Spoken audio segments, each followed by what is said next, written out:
but sometimes I don't. Now, is If anybody? it's like 85 degrees in December, I would take a cold wet day. Yeah. Oh my God, that is that a thing? Yes.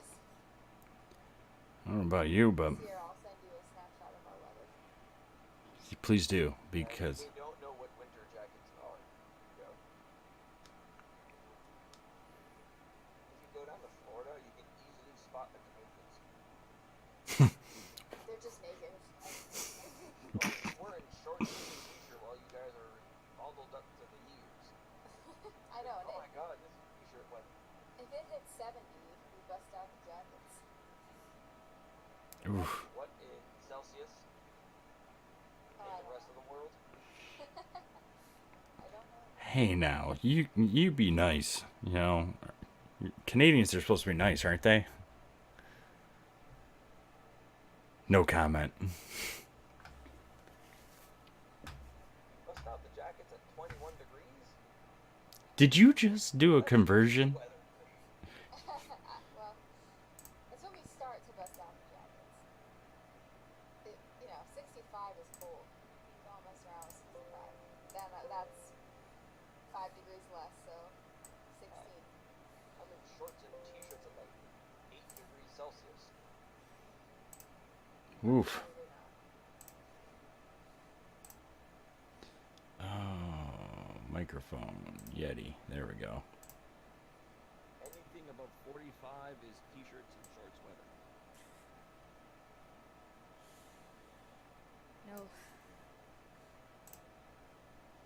definitely not. I broke it.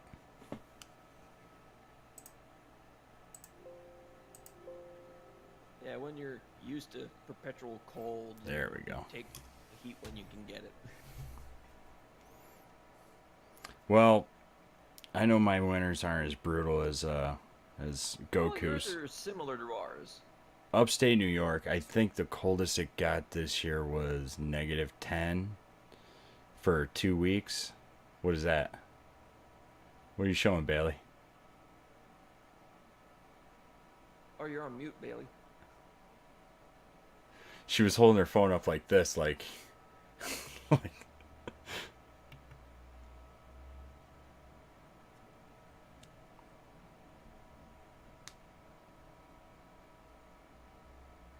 oh.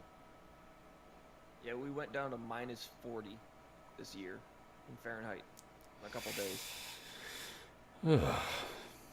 But that's actually not as cold as some other parts of the country. You know, in some parts of the country, when you're looking for it, like the northwestern territories and Yukon and Nunavut, they Mm-hmm. have the boiling water challenge, where you take a pot of boiling water, throw it in the air, and because it's so cold, it automatically evaporates. Stop. No, I'm not kidding. Is that really a thing? This is like fact finding for me because I find that incredibly interesting that you could take it's so cold outside, you could take a pot of boiling water, throw it up in the air, and have it just evaporate instantly and not a drop hit the ground. I'm sure a drop hits the ground, but still, that's pretty amazing to me. What's up, Chris? Chris, aren't you supposed to be in here? No, he backed out. He was like, I can't hang with the cool kids today. There's the video, Joe. Oh, I'll check that out. That's at -41 Celsius. Boiling water in a water gun. That's incredible.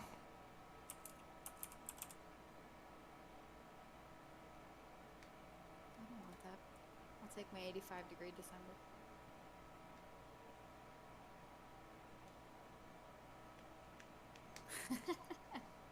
Oh, now you gotta get in here, Chris. Oh my gosh.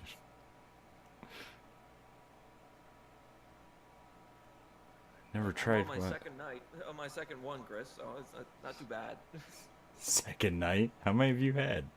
Yeah, for real. Well, this is like a triple scotch or a quad. Last night was birthday night, so it was actually not that bad.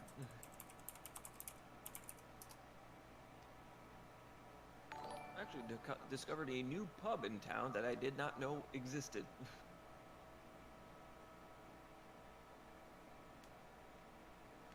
Really? Yeah. It's a microbrewery and a bring your own food. I'm planning to go there for lunch eventually. Well, good. You'll have to let us know how it is. We went there, me and Jesse, last night for my birthday, and then me and my buddy Paul was like, we're gonna go there for lunch because it's like a stone throw away from my office.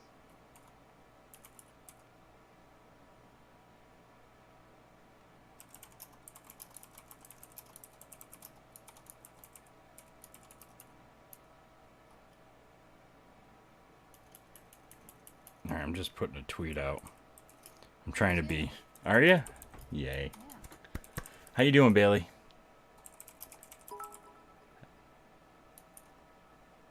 Bailey frozen? Bailey is frozen. Hey. Thanks, Chris. He got me a nice birthday gift. Oh, nice. The Hot Toys 1/6 scale Arkham City Batman. I was gonna say, well, it's the Arkham City. I was just gonna say, Those Hot Toys are hot. Yeah. Well, Pricey? I have the that right. The Dark Knight Batman over there, and the Iron Man 2 Mark 6 from Hot Toys over there.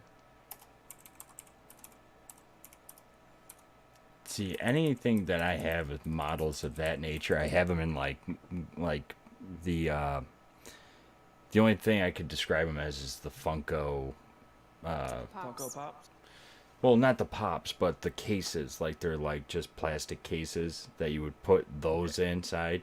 You can go to Michael's and buy different size ones, and I just buy I get the figure and then I put them in that, and that way they don't get dirty or dusty or anything like that. And I'm planning on because right now I don't necessarily have a room in this room, but when we get the new house possibly next year, I'm gonna buy they're called Detolf cases from IKEA. Mm-hmm.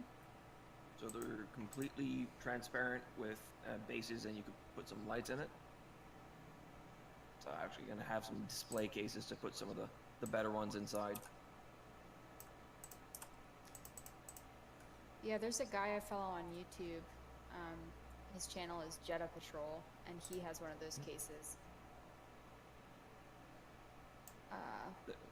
Yeah, there's a And group I follow on Facebook that they post their collections. Mm-hmm. It's the Let Your Geek Side Show, I think it's called. And Yeah. some people have spent some considerable amounts of money on those types of collections. Yes.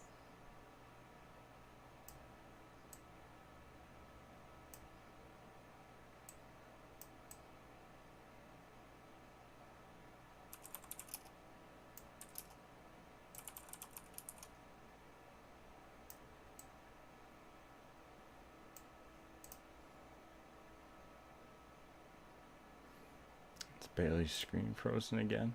Maybe if I switch regions, if that'll help her out. Nope.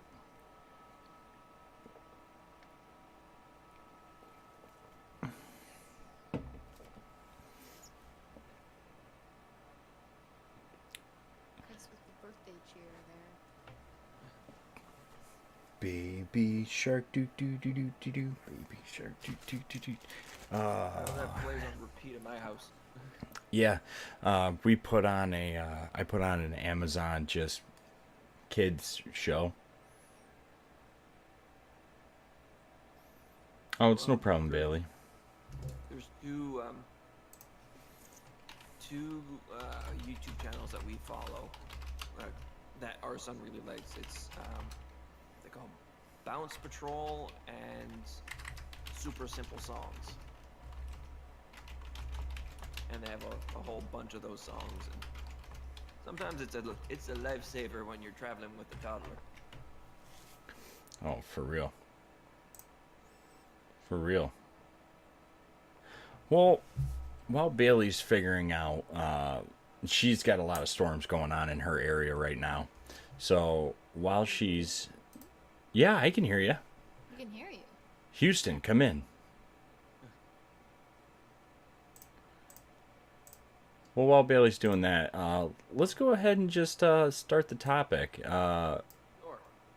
Radical. I tell you what, you guys have been on point with, especially Radical has been on point with the topics and suggesting them for the Let's Talk streams. And this week, just yesterday, Radical just plucked it out of the air. It was like, what about the topic of the different levels of treatment from hospitalization to outpatient, some that are in between? And that's such a broad thing, but it's more focused than I can handle. So this is really something that I don't have too much involvement in or education in, but definitely something that you, Bailey, and Dr. Goku can definitely go on and talk about. So maybe Radical, if you or Goku, whoever feels more comfortable, who what are some of the different levels of treatment? Starting with maybe the least severe or the least amount of treatment to the most that somebody could get. Well, what I'm kind of seeing it as is different areas of care for different problem or different diagnoses. Um, we can kind of classify it as inpatient, outpatient, and then you have the private sector, Mm-hmm. which would kind of go within the outpatient at times, but that's you're opening up a can of worms in terms of particularities in there as well. I've had the benefit of working in all three and also working in penitentiaries, so I've kind of seen a lot with, although not for extremely long amounts of time. I would say the most intensive would be inpatient care. Well, Generally, of course. we would want the inpatient to be voluntary, but sometimes they're involuntary. Here in New Brunswick, Canada, we have what's called Form 1, which is we need to hospitalize someone against their will for their own protection. Now that's called what up in Canada? Well, in New Brunswick, it's called Form 1. Okay. And there's different nomenclatures for different provinces in terms of what that will exactly say it is, but it's mainly hospitalizing someone without their consent. And that's the same in the States too. So like here in Florida, Is it when Form 1 or is it something else? it's called a Baker Act. So it's being placed Okay. under a Baker Act. So I can't speak as to if that's the same in other states. I know it's not the same in every state. But for anybody in the United States, when you're, hospitalized involuntary or against your will, there's usually some sort of term for it. I know in Florida, it's placing someone under a Baker Act. And so just to jump in, because it's probably very similar to Canada, but I just wanted to make sure our viewers knew that the states have the same thing, just called different things based on the state.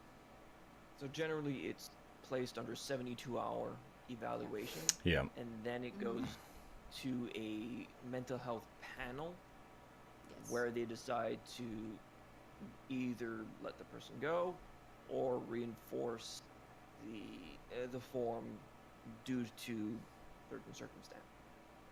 Yes. And I've actually gotten to halfway serve on one of those panels because I was an intern at an inpatient hospital. And sometimes it's, easy. Okay, this client has been stabilized and, they can leave. But most of the time I saw clients who have been placed under a Baker Act were not being released after 72 hours. They needed the longer care. So the panels were a very interesting experience to have. because it's something within the mental health field we are extremely big on informed consent. Yes, of course. And this is the only part, to my knowledge, that if something else is escaping me, I'm sorry, but that we kind of forego that informed consent, other than the confidentiality limits, Hmm. but to put someone under mental health care without them wanting to. Yeah, I would say, um, and that's the hard part, especially like moving, and we're going to go through sort of the different levels of care, but moving from a lower level of care to and being in a position to say, um, when does this person need the higher level of care, and having to place somebody under a Baker Act or utilize Form 1 or do whatever, that's where things get tricky, because you are potentially both breaching that person's personality and also not providing them with informed choice, and that's where it can get really tricky for a lot of mental health professionals. But it's not something that is used all the time. It's something that Right. we Yeah. hope to avoid. Yeah, I've actually said that to clients. Like when I'm going through the reasons I can and I'm legally required to breach confidentiality, I make sure they know, like, the thing that everyone's scared of is the thing that I'm probably least likely to do and really don't want to do. We want to try and find other ways to help you not get to that point before we have to get to that point. So it's not something most, I would say all of us, but most of us do not want to do that. It's not pleasant for anybody. And with informed consent, it's generally the second thing you'll do in therapy after filling out the registration forms. Sure. Yeah. I know in my office, I ask the clients to fill out the registration forms before they come see me. When we get in my office, the first thing that I do is explain to them confidentiality and the limits of that confidentiality. Mm-hmm. Yeah, it's required in our first appointment with our clients as well. Yeah, so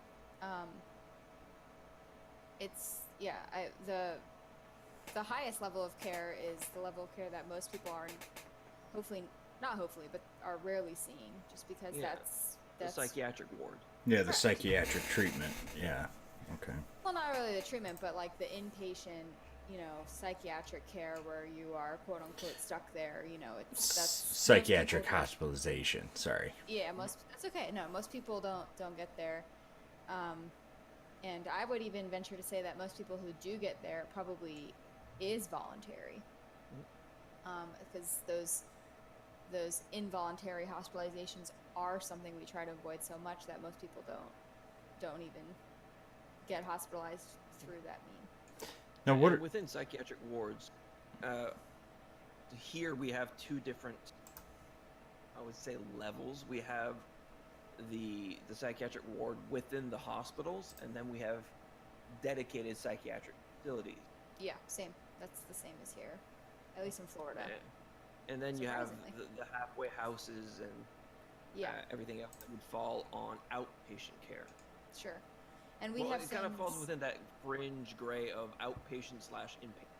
Yeah, well, that's actually what I was going to mention too. So, in my experience, and I'm sure you've experienced this too. So, like after inpatient, the next highest level of care, and Joe, we're kind of going the opposite direction here, but no, I noticed. after hospitalization, the next sort of highest level of care, in my experience, is what we call partial hospitalization.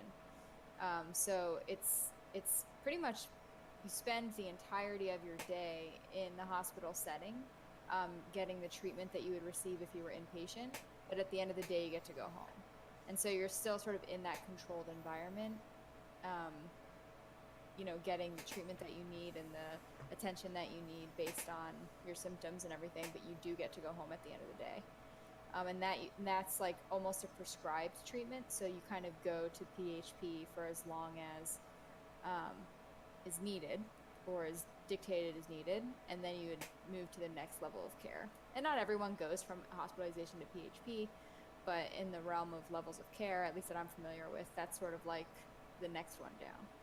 I not had into a it. I had a family member that actually went through that, and she had to go 5 days a week and spend 6 hours Yeah, that's with treatments, and pretty then much she it. would go home. So she would wake up in the morning, make her coffee and everything, and then she would go in to well, it was Wilson Hospital here, but she would be there for 6, 7 hours and then go home at the end of the day. But usually she came up to our house for dinner.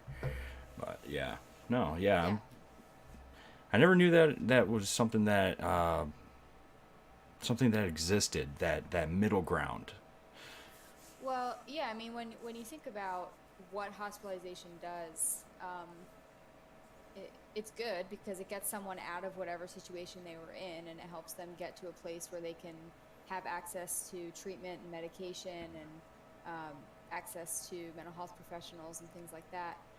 But it's a controlled environment, you know, full stop. You know, they're completely out of their situation. And what happens when they're released or they are able to leave the hospital? Well, they're going to go right back to the situation they came from, probably because that's their home or where they're living. So, in order to have ways to, you know, what's what I'm looking for, sort of like cipher through, okay, Mm-hmm. how can I still receive high levels of care and learn new skills and learn how to take care of myself and have access to that treatment, but still say, okay, how can I do this while living in this life over here?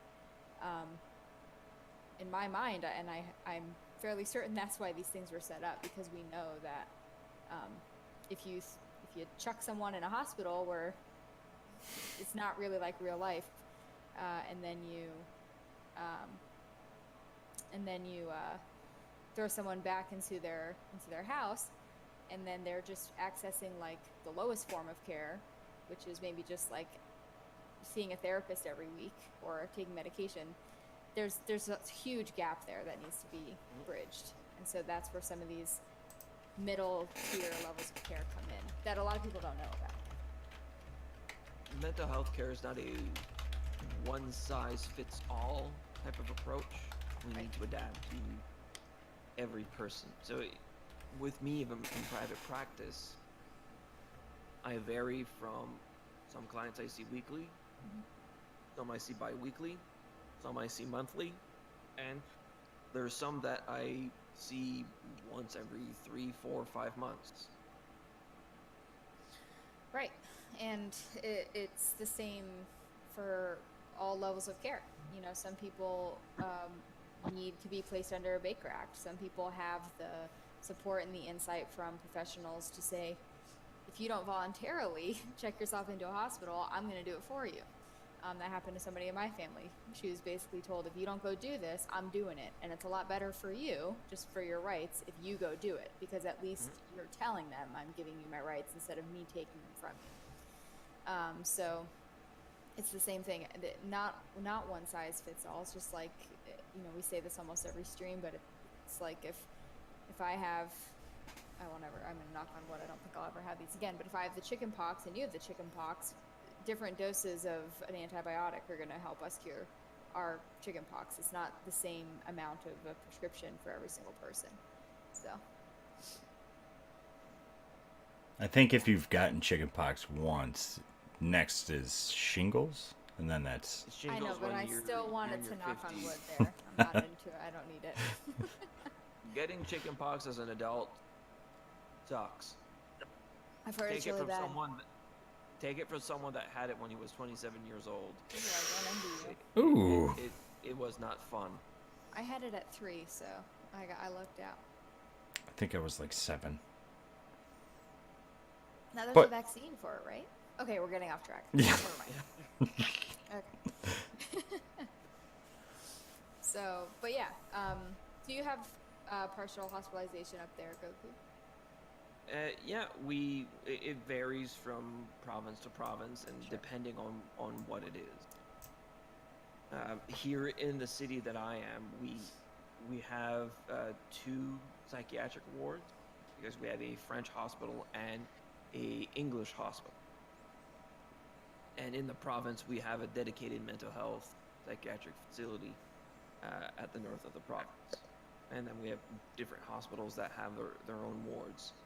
And then we have outpatient care, where it be community mental health, There are halfway houses, transition houses.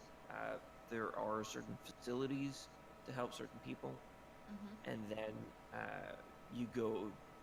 It's sad to say, but most people, if they want to be seen, they have to kind of go through the private sector, just because the system's so backed up. Yeah. I think I've already talked about this on stream in a previous episode. Here for community mental health, if you're classified low to medium need, the wait list is about 2 to 3 years. And that's for like public assistance. Yeah, that's public. That's public mental health care, where Sure. there is no cost to you to receive treatment. Yeah. That's pretty similar here. You know, I work in the public sector. It's not necessarily for mental health specifically, but the mental health services that are available publicly, I think definitely. I talk crappy about Florida, but it's true. Like, we don't have the greatest mental health system here in Florida, but our public mental health services are They're tapped. 0 to none. Yeah, they're not very much here. So a lot of our like community mental health services are like sliding scale. So, and they're built to be a sliding scale service. So that's good, at least. So people do have access if they really need it. But a lot of our lower levels of care, if you will, are also private practice based, which can be expensive. Right. Private practice, we hope that people have good insurances, just because for us here in Canada, we have Medicare, which is Yes. our taxes pay for medical treatments, Yep. or most medical treatments. We have But that. certain things are not covered. So, like the dentist. The dentist is not something that's covered. You need to have insurance for that. Sure. Seeing a mental health professional, that's not covered under Medicare, unless it's within the public sector. Right. Which has a wait list. Exactly. Yeah. It sounds similar to what's going on. I can only speak for Florida, but I imagine a lot of the United States is similar. It's just, you know, public access to mental health we're just not there yet because of the stigma still and the whole thing. But One thing I see a lot of people do, unfortunately, they will go to the private sector, but go for the cheapest option. yeah, Rather than going to a licensed social worker, marriage family therapist, or a licensed psychologist, they will go see a life coach yeah, or or a registered something, intern. or something in the sort. Yeah, I know after. And Go ahead. Sorry. I would just say I have my own opinions on life coaches and on quote unquote counselors, just because they don't have the training that Yes. someone that has gone through school to get a professional degree. There are degrees that people get in 2 weekends and they can call themselves counselors. it's just not quite the same caliber. I mean, it's nice that people have the access, but it's not really the same. It's not a clinical, you know, service that they're receiving. Even a private practice counselor can provide clinical mental health counseling. That's the whole point of the degree. That's my master's degree is in clinical mental health counseling, and so I can provide that service.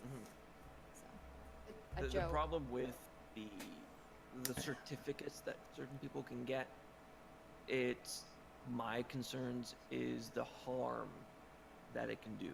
Yes. Oh, absolutely. That's When you're like a dealing whole with other mental health, let's talk here.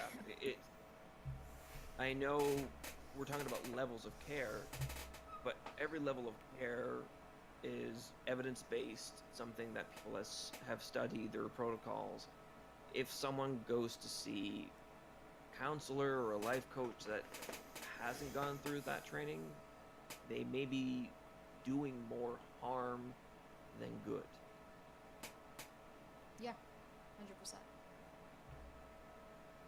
And I think that's a failure within the system. Hmm.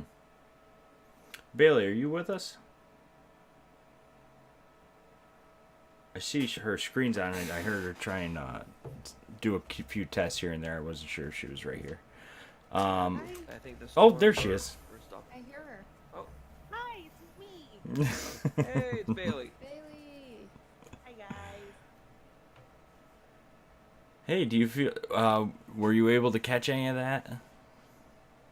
Yes, I caught a lot of the public health system discussion, and I think that as part of the public health system, kind of down here in the middle of the United States, you have to be on some form of government assistance in order to get the kind of continuity of care that I get to provide. Which is kind of an interesting conundrum. People can have really good insurance but not be able to access case management or peer support or those intensive services that I think sometimes make the difference between going back into the hospital and being able to function in the community. Mm-hmm.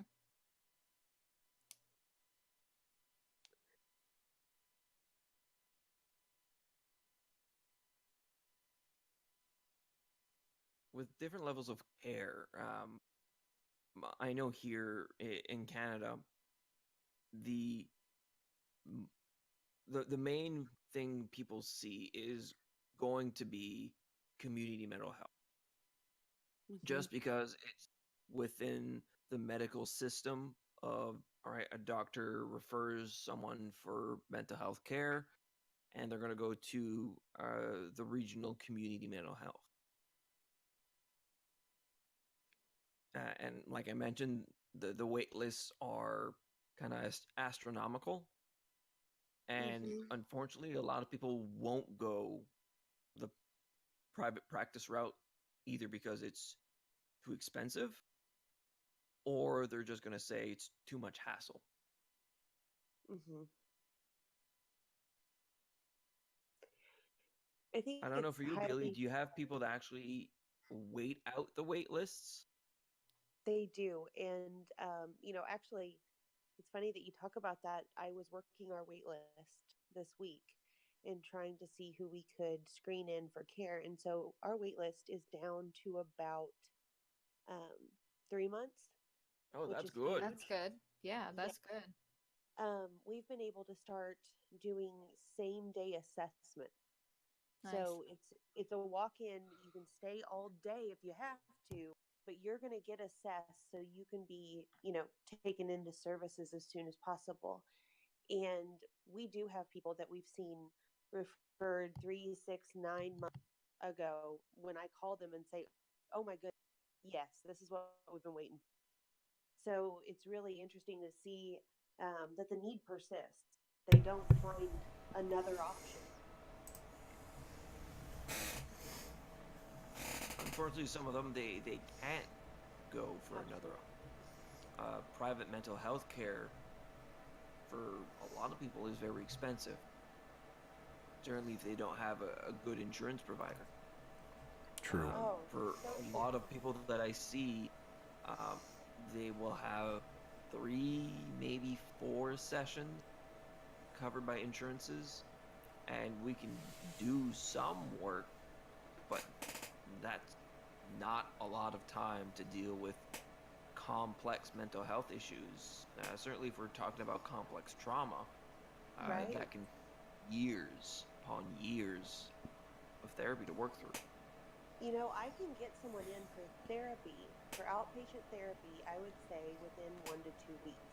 But to get someone to be able to see a med provider Mm-hmm. to get psychotropics is 2 to Months. 3 months. Yes. Yeah. And that's, we can see so many times, and I'm sure you've seen this, Goku, is that sometimes that medical assistance is what you need to be able to see someone like you, to be able Hmm. to even engage in that process. And I think that's the wait list my folks have the most trouble with.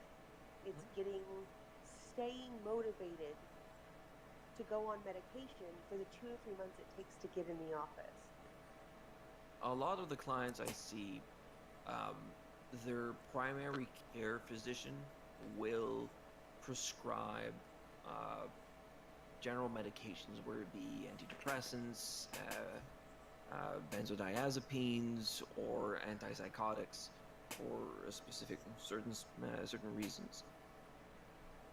Generally, we would want people to be followed up by a psychiatrist, but due to limitations, the wait lists, we don't always have that option.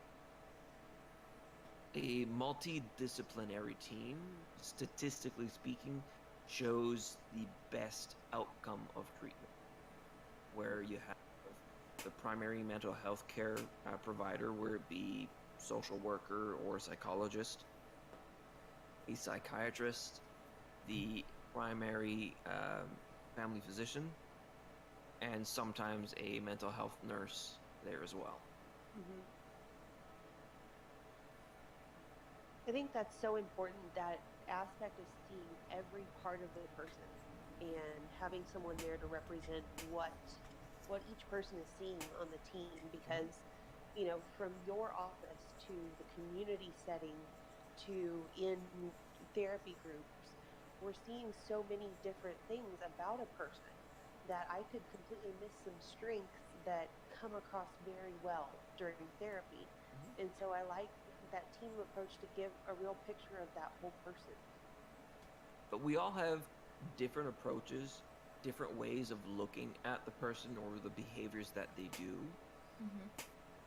And that's why the interdisciplinary team is such a good thing, where, example, the family physicians look more on the medical side, whereas the psychologist will look more on the behavior side, whereas the psychiatrist are going to have a mix of the two. The social worker is going to generally look more at the social integration aspect of the person. Things that you don't necessarily have an expertise in, or someone has a better expertise with, that will better help the client.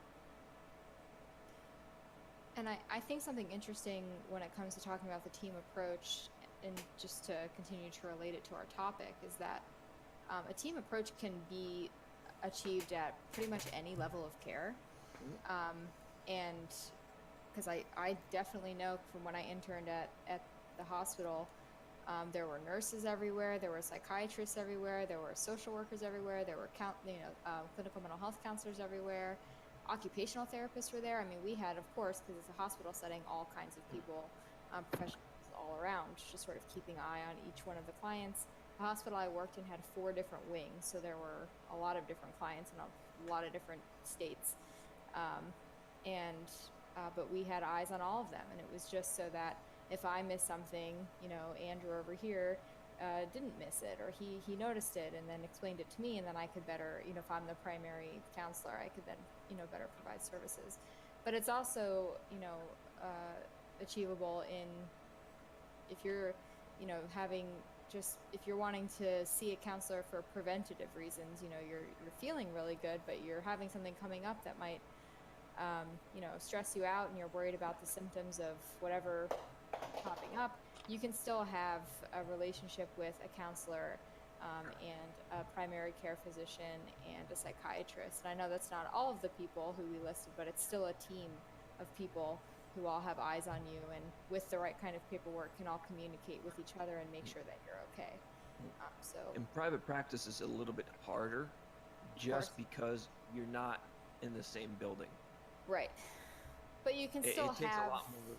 Yeah. It takes a lot more logistics. Sure. And a lot more effort.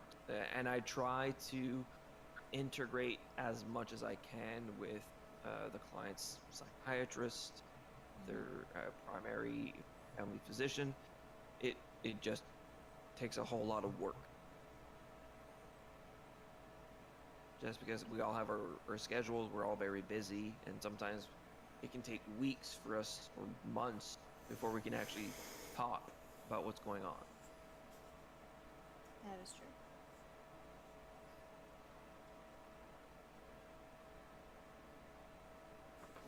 true. Well,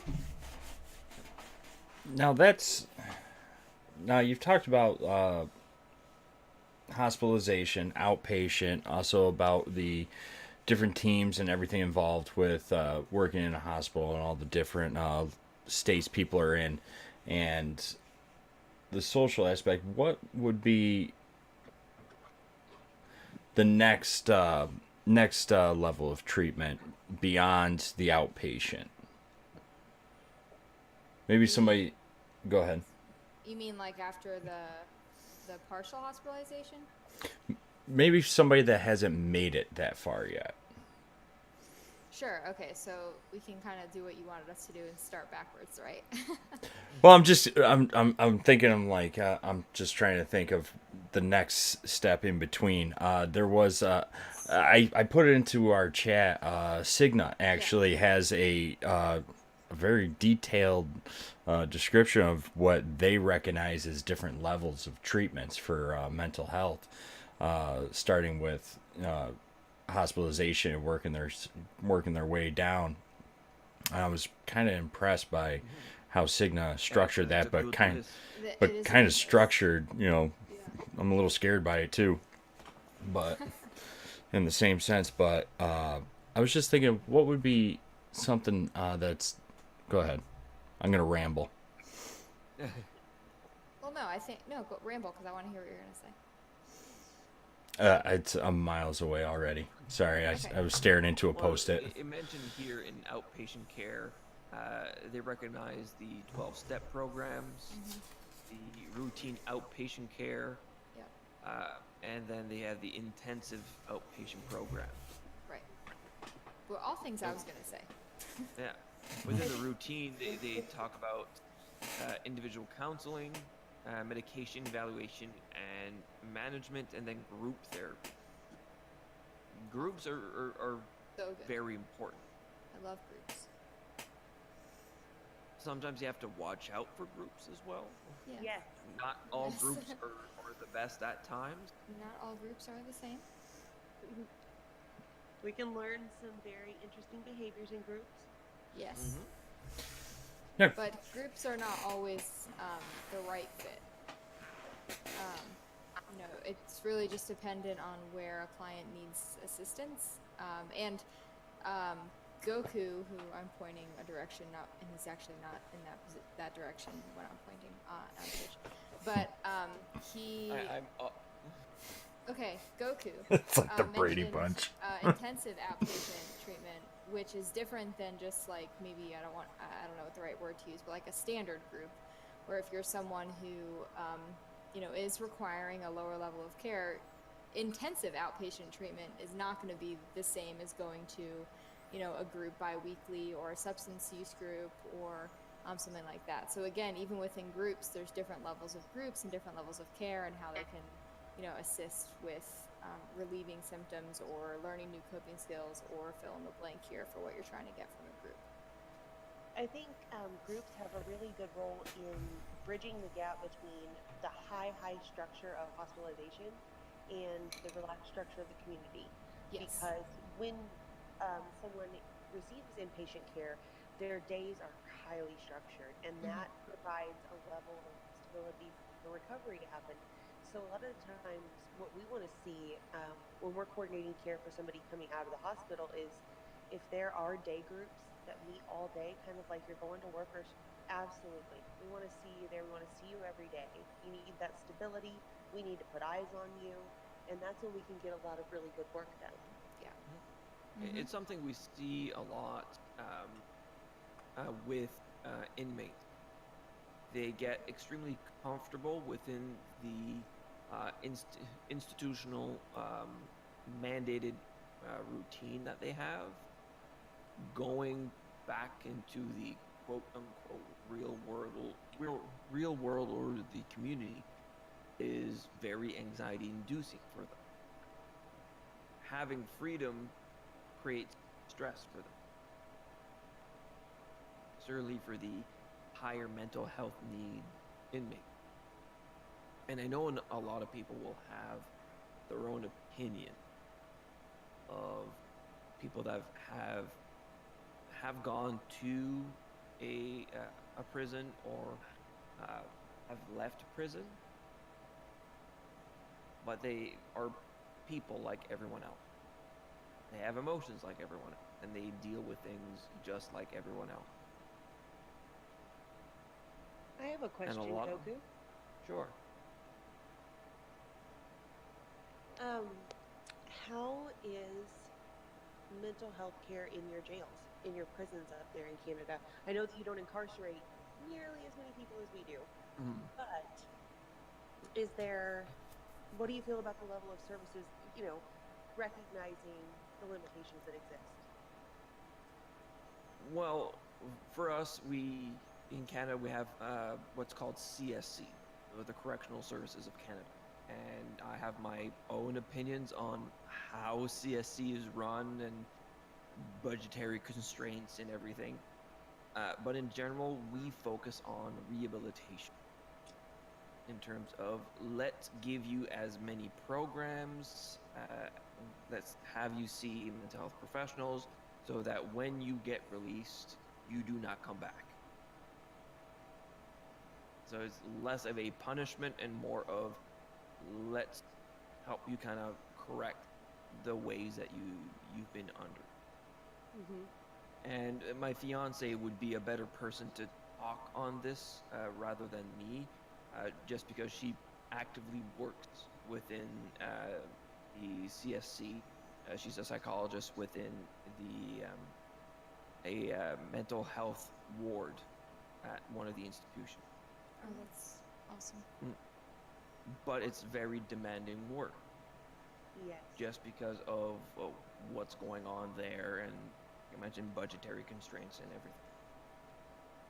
But the focus is mainly on helping the person overcome what's going on to be a functional member of society and not to reoffend. And sometimes we don't always meet those goals, but they try really, really hard to meet those goals. Do you, do they operate any type of mental health court? So is there support for people in sentencing and in accessing the services needed to maybe complete a court case if they have demonstrated mental health need? Well, there are public defenders that will help, but generally the court will deem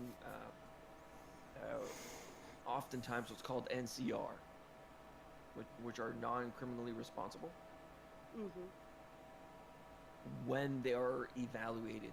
So prior to our sentencing, even prior to standing trial, Mm-hmm. there is, if there is question of, there is an evaluation of fit. Is the person fit to stand trial? Okay, that sounds a lot like what we have going on. I've learned recently that um, we are operating here in Kansas a mental health court that allows for more diversion activities if the crimes are really dependent on symptoms and things that were beyond that person's control at the time, and they're engaging in services. And so that's another point in which, we as the community mental health center and as the public health system get a chance to intervene. If we can get in where people are first meeting the legal system, then we have a better chance of it being a rehabilitation type program rather than a punitive type program. That's been neat to see. A lot of I people got are us off very track with the prison wary system, with but sorry. the systems that we have, just because, like I mentioned, the NCR, it's something that, man, unfortunately, the media plays against it in terms of people that offend when they're either going through a psychotic break or whatever mental health episode they may be under.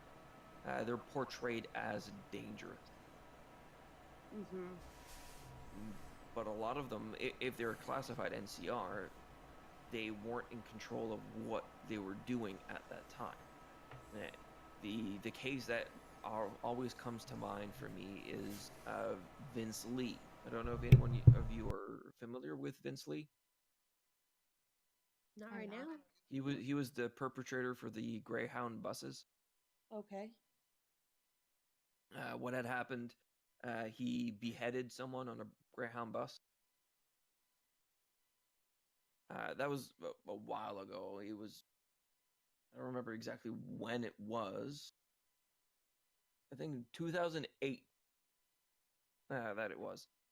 Um, he was a paranoid schizophrenic, or is a paranoid schizophrenic, and he generally, people with schizophrenia are very, very low risk to cause harm to others.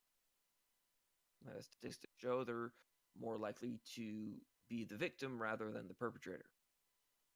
One of the main caveats to that are command hallucinations. With Vince Lee, command hallucinations took over at that time where he feared for his life that someone was going to kill him, so he defended himself and unfortunately beheaded someone on the bus.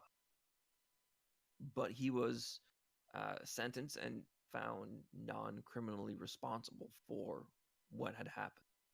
So rather than just being thrown in jail, he was ordered to go considerable amounts of inpatient care within a mental health facility, which can be a lot harder for some people just because the chance of them getting out are very low, depending on if they can ever really become functional.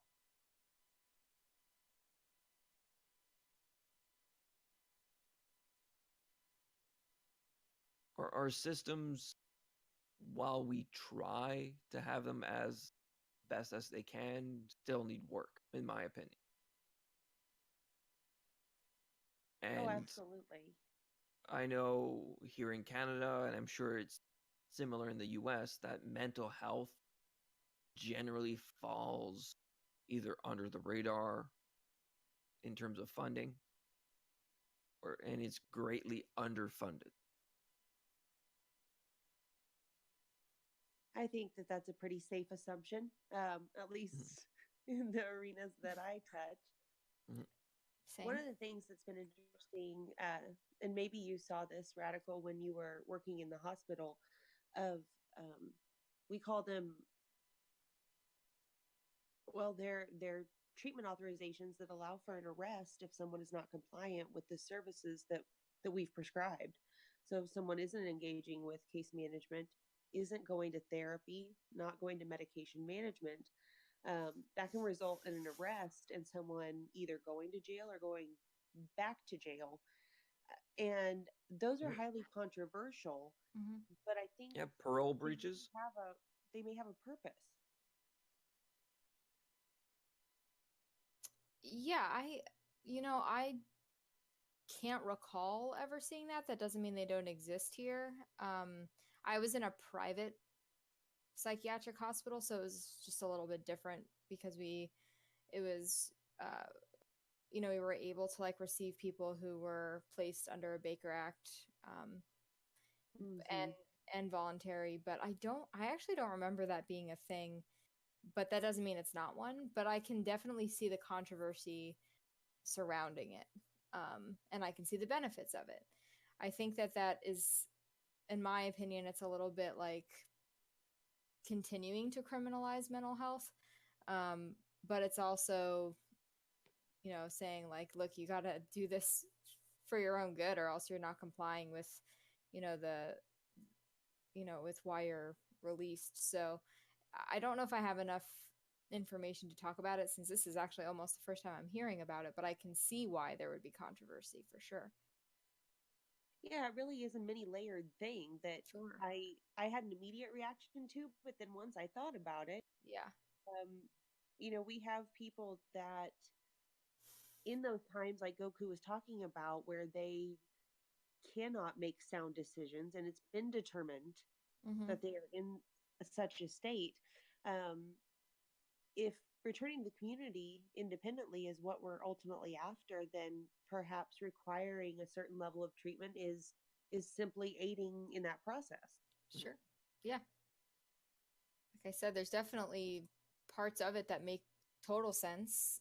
It's sort of a, no pun intended, like bad cop way of enforcing, somebody actually receiving proper treatment, or the treatment that's Mhm. been prescribed. But it's also, um, can you force someone to make a difference? Is that actually going to help them change? But yeah, that's definitely murky for sure.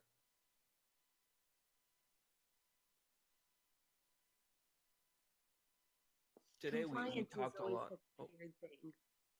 yeah, I feel like almost everything comes down to safety versus self-determination. Yeah. Nearly all of my ethical dilemmas are Yeah. safety and self-determination, and treatment compliance, med compliance, all of those things are just so gray. Mm-hmm. we know, and statistics show that if a person is actively engaged in therapy, we know treatment outcome is significantly higher than if we force someone to be in treatment. Of course. Of course. And while inpatient and outpatient care have their roles to play, ultimately it comes down to, does the person want the care? Yeah. That's where I that sustained change happens. right. I said to a client the other day, who asked like what the success rate of the program I work for is, and I don't have a stat because it's so different, per person, that it's like giving a stat wouldn't even make a difference because everyone's case is just so unique. But I said, the clients who succeed and exit our program, successfully, are not, they're working harder than me, right? Or like Mhm. I'm working the same amount as them. I'm not working more than them. And the If you're person working looked at harder me, than the client, it's a then bad sign. correct. And they kind of looked at me funny, and then I rephrased it, and they were like, "Oh yeah, I guess, what's the point of you doing more than me if I'm not even going to respond to it?" And I was like, "That's exactly right. It's not a criticism, but it's the truth. I can't work harder than you to get you something you don't want. Doesn't doesn't work like that." And that's true of any level of care. Sometimes when people are involuntary in the hospital, they might not know what's happening, so they're stabilized. But then once they become stabilized, it's still like, we're not going to work harder than you to do anything. Once you have your feet under you, you have to want it to do it. Mhm. So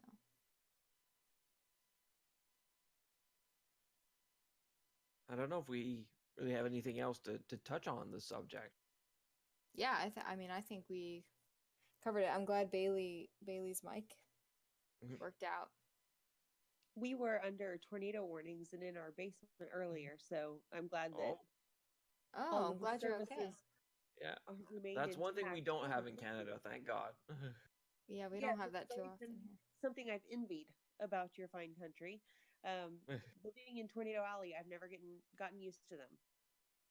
Yeah, we here in Florida, we get, the truly dreaded hurricanes, and Hmm. you get used to them. But when like they're the bad ones, I'm lucky enough to live on the west coast of Florida, so it's like really difficult for them to come in here and like actually hit where I'm at in Tampa. But like last year we had Michael that just like plummeted the panhandle, and you don't Hmm. get used to it. You We make fun of hurricane days and like, oh yeah, we get days off of work and then like a plastic chair falls over. But hurricanes are no joke. Like Irma in 2017 was like one of the worst like 3 days of my life. I It's always thought hurricanes would be the worst because not only do you have the hurricane, but then they spawn tornadoes, my worst nightmare. And so it has to be the worst thing on earth. You have everything it's coming at you at once. the wind is is the scariest part. Like when we thought Irma was going to hit Tampa Bay at like a 5, I mean, we were in like a new apartment building. That's where we were living, but we had like the closet in our bedroom was like the most inside space, and I was like, we're gonna have to sleep in a closet for 2 days, like, because this hurricane's just supposed to be here for like 2 days. Like, what do we do? And then luckily it, when it did whatever it did, but even we got when it came through our area, it was still like a category 2, and we had like things whipping around, trees came out of the ground, like crushed houses. I mean, it was just not pleasant. So maybe I will take your rain and cold all the time, Goku. I don't know. Anywhere you go, there's problems. We deal with cold and blizzards. Yeah, see, I don't know if I want to do that either. I don't know. But yeah, so I think that we touched the topic pretty good as always. Like anyone in chat or in Discord, if you're worried about what level of care you should be seeking, always ping us. Someone can guide you in the right direction. We're not gonna like tell you what to do, but we can certainly provide guidance. In terms If of you ever just seeking want- care, I always recommend seek out community mental health, just because it's the most affordable. You may not be able to be seen quite as quickly, but Yeah. the easiest port of entry. Yes. Also, the process seems daunting, and it is, going in for any level of treatment. So if you ever just want to know more about what you're looking at, Hit one us of us up. and walk Hit you us through. up. Mm-hmm. Absolutely. Sorry, guys. I had to take a phone call. No That's worries. okay. We kind of wrapped up, so Awesome. move it over to you for the final word here. Well, no, I can't thank you guys enough for going through the different levels of treatments. I mean, there were definitely some in between that I was not aware of, and this was a topic that was really all about the three of you and your knowledge, combined knowledge of the areas of treatments, and I definitely took something away personally from this. I definitely think that there's room to talk more about, like, this is such a broad topic and all the different levels of it. Each level could actually be talked about. Yeah, it actually could. Because And each program has so many intricacies within them. Yes. yep, but I can't thank you all enough for going through all that. It's always such a blast, and I love getting everybody together for these. I mean, they're just so informative and just great to talk about all the different topics, and I can't wait till the next one. I really can't. But thank you, everybody, too, for hanging out with us. Always feel free to ask any questions, join the conversation at all, share maybe any experiences that you might have had with, surrounding the topic that we're talking about, or just feel free to share or reach out to us anytime. Like Radical and Bailey and Dr. Goku said, always feel free to reach out to us if you want maybe some more information or some more resources about anything. Again, thank you so much, and we will talk to you later. Bye.